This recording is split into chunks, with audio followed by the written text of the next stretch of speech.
All right, I'm going to bring on the great David Faris. He's not in a fetal position. Welcome back, David. Good to see you. And you can't see my legs, so you can't really know whether I'm in a fetal position or not, because I sort of am. But yeah, it's great to be here. Let's document the atrocities, as they used to say. Right? All right, we will do that. But first, I just want get your thoughts on what I just my opening oration. Why do you think, in your humble opinion, leaders of the MAGA movement like Elon Musk and now Steve Bannon have this desire to do the Nazi salute?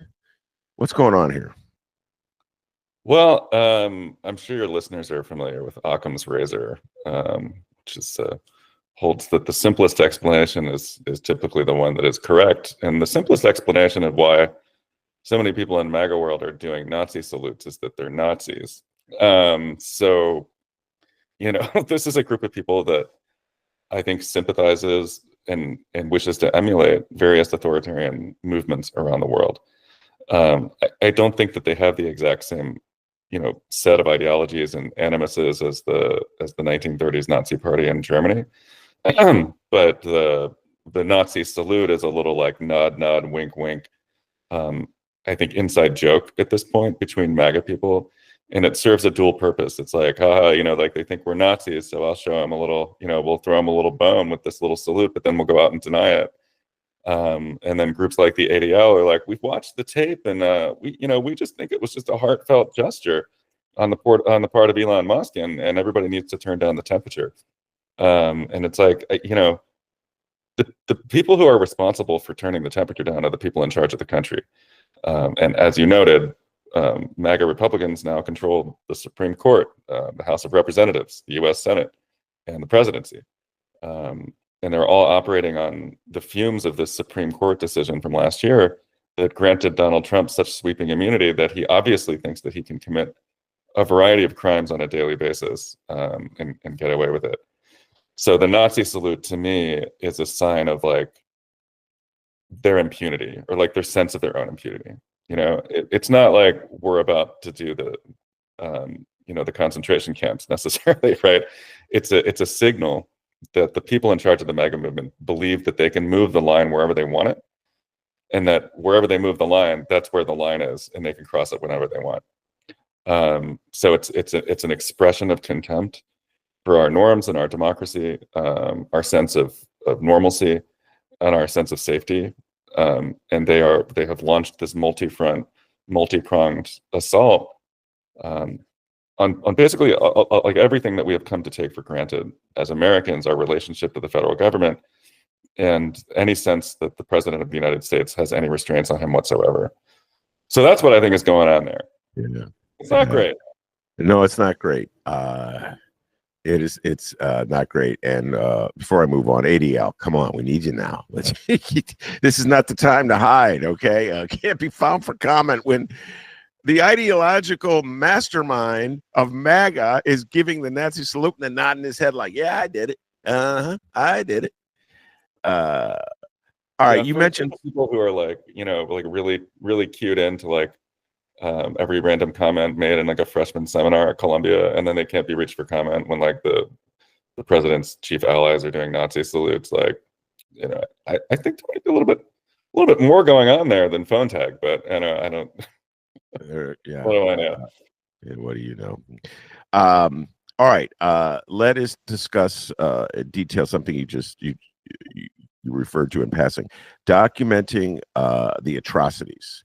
So why don't you take a little moment to document the atrocities? Sure. Document the atrocities is a phrase that I've borrowed from like one of the early liberal blogs in the early 2000s. It was called the guy goes by the name Atrios. His name is Duncan Black, and the blog has been variously called Eschaton and then Atrios. Do you remember this blog?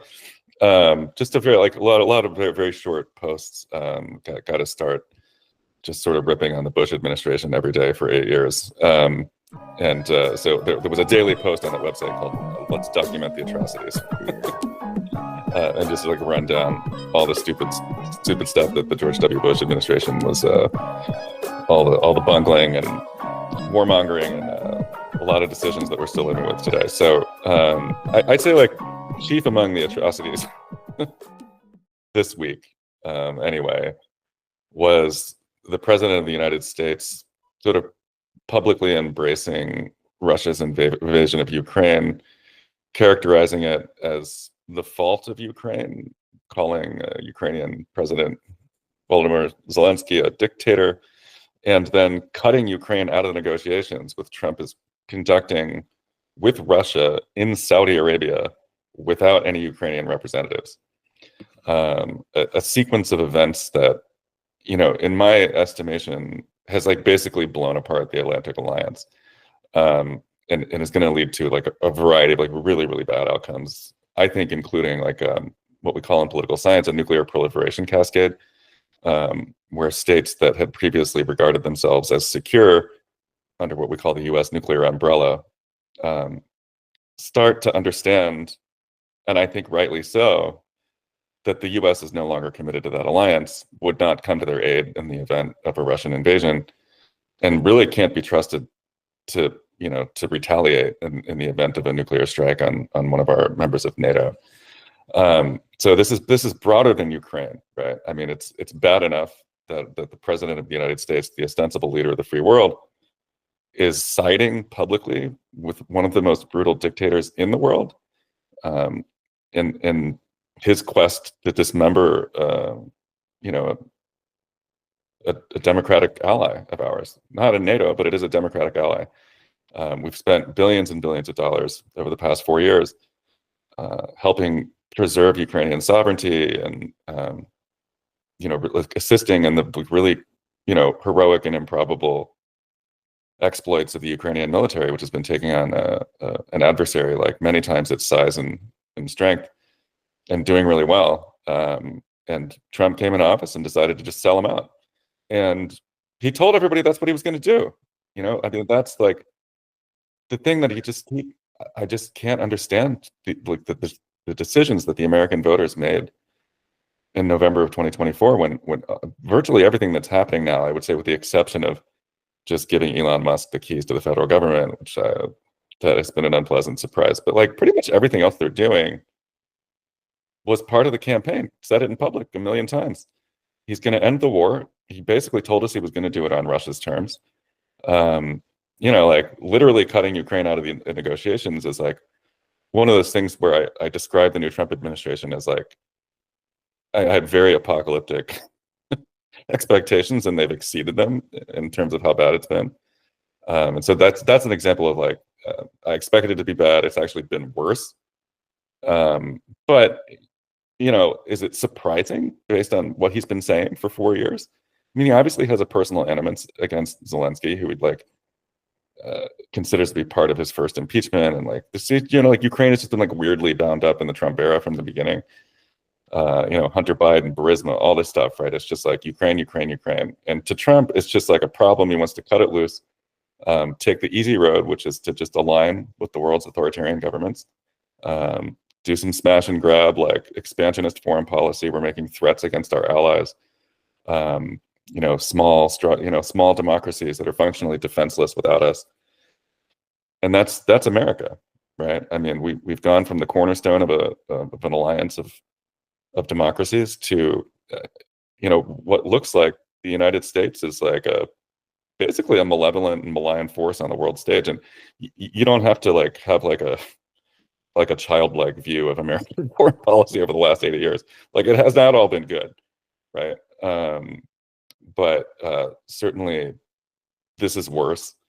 And I think a lot of world leaders are starting to come to the realization that the United States is essentially part of the axis of authoritarianism at this point, and will actively work against the survival of democratic regimes around the world if it's inconvenient for us at all to stick up for them. So that's what's going on. I don't like it. Cards on the table.